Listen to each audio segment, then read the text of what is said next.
merakyatkan di era sekarang. Teman-teman lama saya waktu di kampung, saya lahir di Sopeng.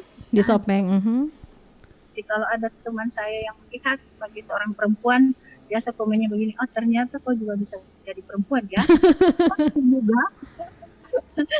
Tapi juga karena pas kecil saya hidup dari keluarga yang bersaudara banyak, kayak 9 orang bersaudara.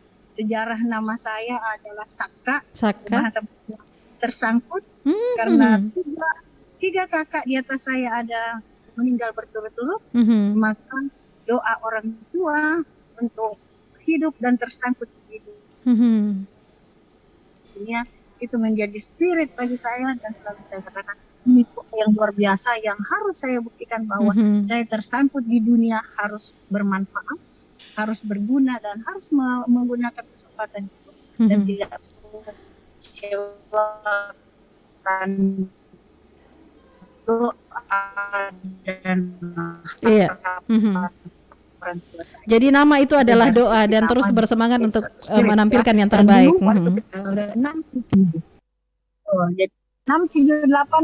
kami adalah perempuan, jadi di tugas-tugas di rumah saya yang menjalankan tugas laki-laki, karena kakak-kakak yang laki-laki sudah pada keluar rumah, cari-cari kerja seperti itu. Akhirnya tugas-tugas utama saya adalah laki-laki. Pekerjaan saya waktu itu manjat pohon kelapa, manjat pohon asam, dan itu pulang. Nanti setelah berkeluarga, jadi saya nikah masih mahasiswa. Saya juga pilihan hidup saya adalah menikah yang suamiku dosenku. Oh, suamiku dosenku ya. Oke, itu berbicara seputar masa kecil, Ibu Sakapati. Kalau pendidikan sendiri ini, seperti apa? Alhamdulillah, saya sebenarnya agak terlambat sekolah karena itu tadi kami masih kecil sudah harus berjuang ya. Saya membantu ibu untuk mencari tambahan-tambahan apalah. Jadi saya manjat-manjat pohon kelapa itu, dan ada upahnya ya. Sekolah saya usia hampir 8 tahun baru masuk SD, jadi tidak sekolah. Dan alhamdulillah dari SD sampai SMA saya lalu di Kabupaten Sopeng, SMA SD-nya sampai SMA 200 ya, sudah SMA Kabupaten Sopeng. Dan alhamdulillah kalau saya periksa-periksa, saya punya buku rapor, ya, buku rapor saya itu ranking terendah itu adalah ranking 4. Itu pun satu kali. Satu kali pada saat saya pernah sakit di pos 2 bulan, jadi lama meninggalkan sekolah. Di sekolah akhirnya waktu itu saya ranking 4. Ranking 4, cuman sekali aja. Selain ya. Itu ya satu. Itu kan pendidikan. Nah, Ibu Dr. Sakapati, setelah lulus kuliah, jenjang karir yang pertama kali Ibu Sakapati lalui itu apa, Ibu, hingga sekarang? Saya punya cita-cita sejak awal mau jadi dosen. Memang ya? Sejak awal sudah ingin jadi dosen ya? Suami saya pejalan kota, ya, dan saya bukan meskipun keburu, tetapi memang ketika kuliah saya melihat bagaimana belajar khususnya di Fakultas Hukum sangat menarik menjadi guru, menjadi dosen, dan saya selalu berpikir ini adalah cara saya untuk berbagi, ini adalah cara saya untuk mengimplementasikan ilmu saya nantinya ke mahasiswa. Jadi selama saya mahasiswa sampai dengan selesai, saya tidak pernah mendaftar untuk menjadi apa-apa selain mendaftar menjadi dosen. Menjadi dosen, memang sudah pilihan utamanya sejak dari dulu ya, Ibu ya.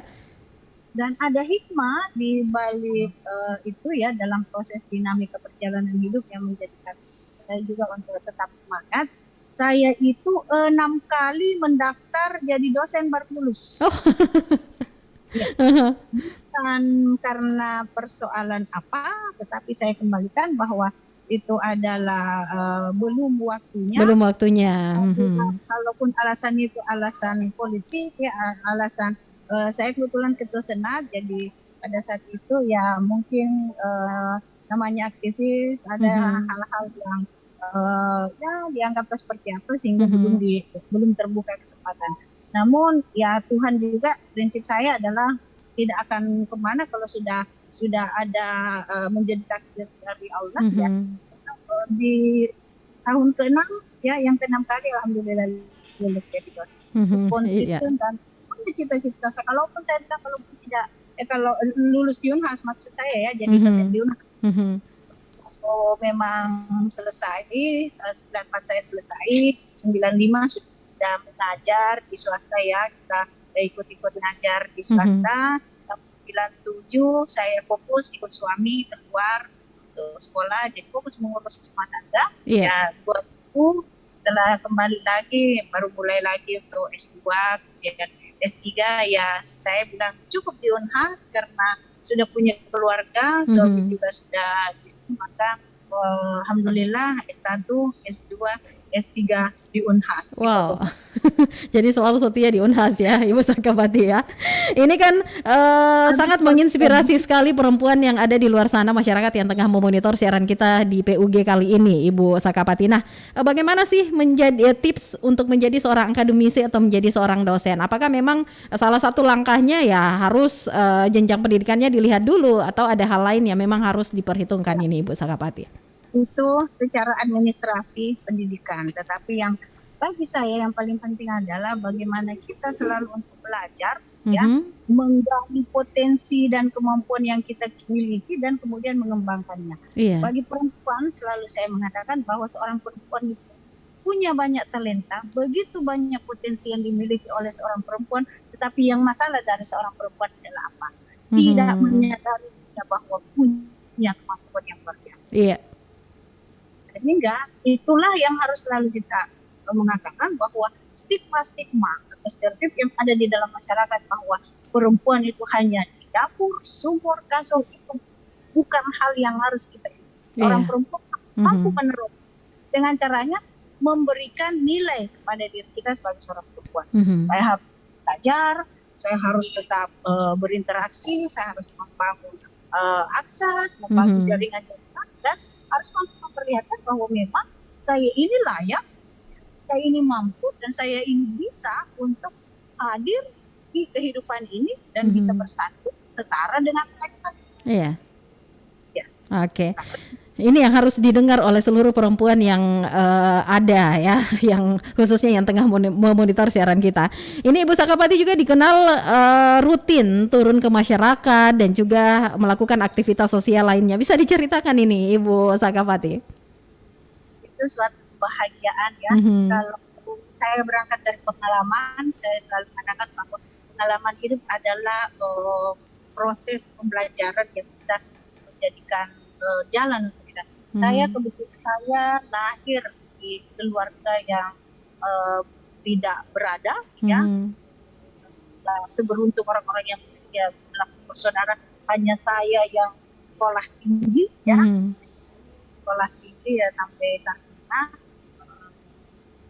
Ada satu kakak perempuan juga yang lainnya itu ada hanya tamat SD, SMP, SMP. Jadi itu yang menjadi motivasi, spirit. Ya, bahwa kalau saya berada dan diperhitungkan itu, saya harus sekolah. Saya harus menerobos dinamika persoalan-persoalan yang ada di hidup saya. Saya harus menerobos. Saya akan membuktikan bahwa seorang Sakapati yang bukan dari keluarga siapa-siapa, ya. Dan saya juga pernah merasakan suatu kondisi di masa kecil itu yang menjadi stimulus juga dan memantik saya banget ya. Waktu itu saya masih ingat sekali kelas 5 SD ya, saya menari ya. Saya menari kan masih kecil-kecil, saya suka menari dulu itu. Pada saat menari kebetulan itu saya memakai baju warna hijau. Baju bodo ya, baju adat, baju bodo. Waktu itu saya sampai hari ini masih detik demi detik peristiwa dan kejadiannya masih teringat. Waktu itu saya pakai baju bodoh mau menjemput kedatangan Pak Habibie. Waktu itu masih ya. Di saat saya hadir muncul tiba-tiba seorang bangsawan, ya, seorang datuk kau anaknya siapa, kau turunannya siapa, kenapa kau berani-berani, ya dalam bahasa Bugis berani-berani pakai baju hijau.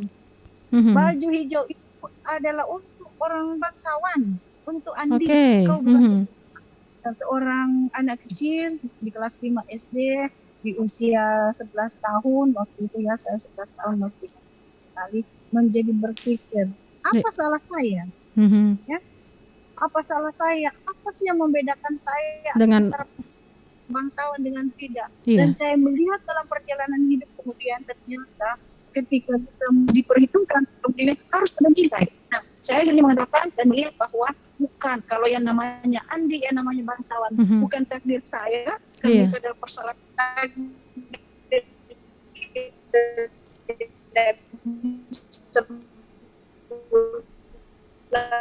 Jadi boleh dikatakan itu menjadi titik awal dari karir seorang Ibu Dr. Sakapati ya. Oke, baiklah pendengar Pro 1 dari Makassar, nampaknya ini ada sedikit gangguan komunikasi kami dengan Ibu Dr. Sakapati SHMH. Tetapi saya akan membuktikan bahwa saya seorang rakyat biasa. Ya. Iya. Halo. Iya, jadi ini memang cerita yang luar biasa Ibu Dr. Sakapati ya, yang menjadi boleh dikatakan menjadi titik awal membuktikan diri bahwa seorang Sakapati ini bisa menjadi perempuan yang inspiratif, perempuan yang luar biasa ya. Mungkin di akhir kebersamaan kita ya Ibu Dr. Sakapati ada harapan atau ada yang ingin disampaikan kepada seluruh pendengar Pro 1 dari Makassar di kebersamaan kita di Pengarus Utama Gender untuk kesempatan hari ini ya. Namun nampaknya ini pendengar Pro 1 terjadi gangguan komunikasi kami dengan narasumber kami Ibu Dr. Sakapati. Namun harapan kami ini apa yang sudah dihadirkan, kisah-kisah yang sudah dihadirkan oleh narasumber kami ini bisa memotivasi untuk Anda semua untuk menjadi lebih baik lagi. Dan pastinya baik kita perempuan maupun laki-laki semua sama ya, ada kesetaraan gender di dalamnya. Jadi tetap bersemangat untuk terus berprestasi, terus memberikan atau menunjukkan kalau kita ini bisa, semua sama ya. Baiklah pendengar Pro 1 dari Makassar, untuk kebersamaan kita di PUG hari Sabtu 18 Desember 2021 saya cukupkan dulu. Terima kasih sekali lagi. Assalamualaikum warahmatullahi wabarakatuh. Karena inspirasi 94,4 FM Pro 1 RRI Makassar.